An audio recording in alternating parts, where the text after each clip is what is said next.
What's going on, guys? Th3 here. Today in this video I want to discuss with you guys some things which DICE fixed and balanced in the latest Battlefield 4 patch. So every platform relatively got the same patch, but Xbox One just got theirs this week. There was also a few hidden changes during this patch which some of you may or may not have known about. As per usual, I will only mention the changes which I think are the most important ones, and I will link the patch notes down in the description for you guys to double check if you want. So first thing on the list in this patch is that DICE actually increased the maximum rank from level 110 to level 120, and I'm sure in the future they'll keep doing this to keep players playing their game. Getting started, let's start talking about some things which that DICE fixed in their game. Now, they fixed an exploit that would allow players to shoot 2 tank shells without not enough delay between the 2 shots, and this frankly is just great news for tank drivers like me, because it would mean it is now harder for enemies to staff shell you, switch to its main cannon, and then fire that at you as quickly as they could have before. But something else regarding the tanks is their traction. At times, while driving a tank when you're on a slant, the tank will just slowly slide down the hill, causing you to miss your shots. So now apparently DICE has increased the traction, hopefully making it heavier and not slide around as if it was a boat. Sometimes before the patch, if you got killed, you would actually get stuck inside the kill cam, and it was just extremely annoying because the only way to fix that problem was just to quit and rejoin the game. Now, this problem has happened to me multiple times before, and I'm just very glad that DICE has addressed this issue. While this patch fixed some problems which we have been experiencing in Battlefield 4, it actually brought more problems with it too. An example of this is the completely broken kill card. Sometimes if I got killed by a guy with some gun, it would actually show me that a jet killed me instead, so it's just very confusing and quite frankly annoys me a bit. Also, there is a few sound bugs back in the game. I could be playing normally on some server, then my volume suddenly goes louder, or I hear some random Battlefield music in the background. So I'm sure DICE is aware of these problems and are addressing them, but I'm just getting really sick and tired of having patches which are bringing back old bugs and bringing new bugs in. Now moving on, let's talk about some balancing changes which were made in this patch. First is the grenade tweaks. Now lately, if you have hopped into a game of Battlefield 4, you may or may not have noticed there has been a slightly less amount of V40 mini spamming. That is because DICE has reduced the visual and audio effects for the detonation of those grenades, decreased the maximum damage from 80 to 60, and also decreased the range at which maximum damage is applied. All these changes should slightly nerf the minis, which before were very overpowered in my opinion and was the best type of grenades to use. They have also tweaked the pistols, increasing the aimed accuracy for the M1911 to make it a competitive choice against the Compact 45.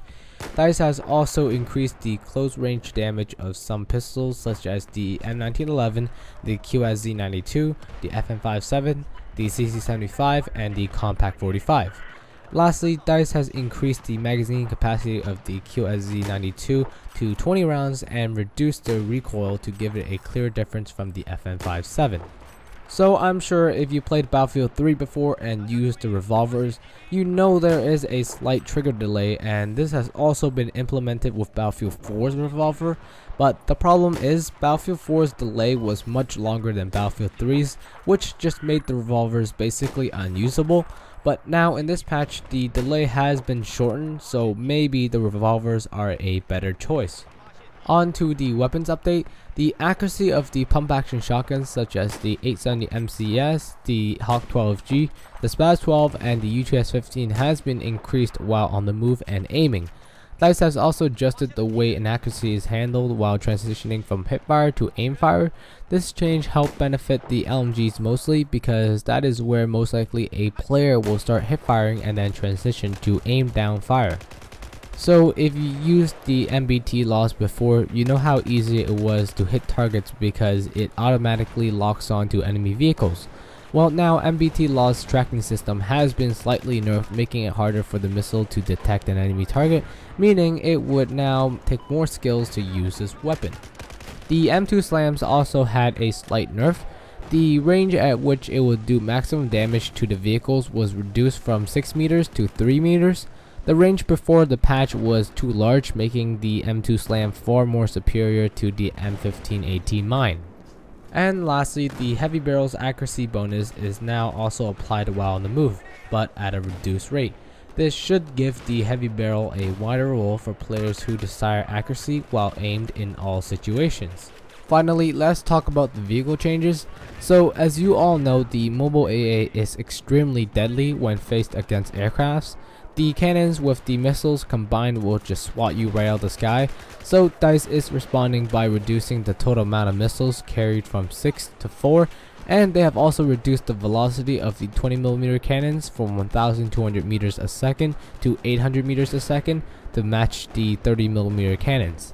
If you have ever flown an aircraft before in Battlefield 4, you know those lock-on air missiles can be very deadly towards your vehicle, and especially if you're a chopper pilot, once that missile hits you, you can completely lose control and slams towards the ground. Well, in this patch, DICE has reduced the physical impact of them to prevent this from happening. Also, they have reduced the cone in which the active radar missile searches for targets, making them a bit harder to use, kind of like the MBT law. The attack helicopters got a slight buff. They have increased the direct damage done by the attack helicopter's gunner's cannon. The gunner now can better assist the pilot in taking down vehicles with this change. They have also increased the direct damage of the Zuni rockets for the attack helicopters. The rate of fire of these rockets combined with their smaller magazine pool make them a poor choice over the other two rocket types. But in my opinion, the Zuni rockets post-patch wasn't that underpowered, and I felt like this change was not needed, but I'm still a fan of it. Lastly, the staff shell has been nerfed. It now does 25% less damage to all targets, making it harder to kill things. This change is just well supported by me because the staff shell before is just an easy spamming weapon, which before the patch I felt it took almost no skills to use. Now on to the part of the video where I want to talk to you guys about the hidden changes which DICE secretly added in this patch. So first thing on the list is the new vehicle disable mechanics. Before the patch, if a vehicle's health is reduced to 10% or lower, it will just start burning up and behave like Battlefield 3's disable mechanic, but if you repair them past 10%, they'll stop burning up and recover normally. Now after the patch, in order for a main battle tank or an IFV to stop burning, you have to repair them past 15% health. So I'm not exactly sure why DICE did this, but I'm sure it won't be too much of a change. The ASVAL PDW had a slight damage and bullet velocity nerf. Its minimum damage is lowered from 17 to 16, making it a 7-shot kill at long range, and the velocity was lowered from 320 meters per second to 300 meters a second. I felt like these changes to the ASVAL was not needed because no one even really tried to shoot targets which are at long range with the ASVAL, plus this gun was never really overpowered in my opinion. The MTAR also had a slight buff and nerf.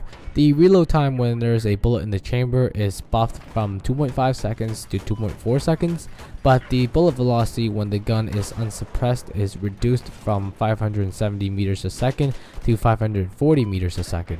And while the gun is suppressed, it is a bit less, from 320 meters a second to 310 meters a second. Now there were a bunch of more guns which the stats were changed, like the F2000, the L85A2, the M60E4, the GLL Magnum, the Dow-12, and the MP7. Now most of these changes were just nerfs to the rate of fire and bullet velocity, but I felt like in general most of these changes were not needed.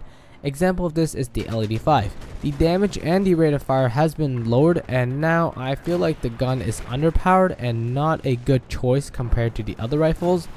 I mean, at least tell us that you changed them so people don't have to dig around the game files to double check. It just does not help with their bad image with the public. Instead, it makes me personally feel like DICE is just doing things which they think are good without asking the public. So overall, the patch fixed and balanced things, but at the same time added bugs and balanced weapons which did not need it to be tweaked with. Again, the patch notes and the link to the hidden changes will be down below for you guys to see for yourself. So anyways, thanks for watching. I hope you guys enjoyed and you have learned something from this video. Peace out guys.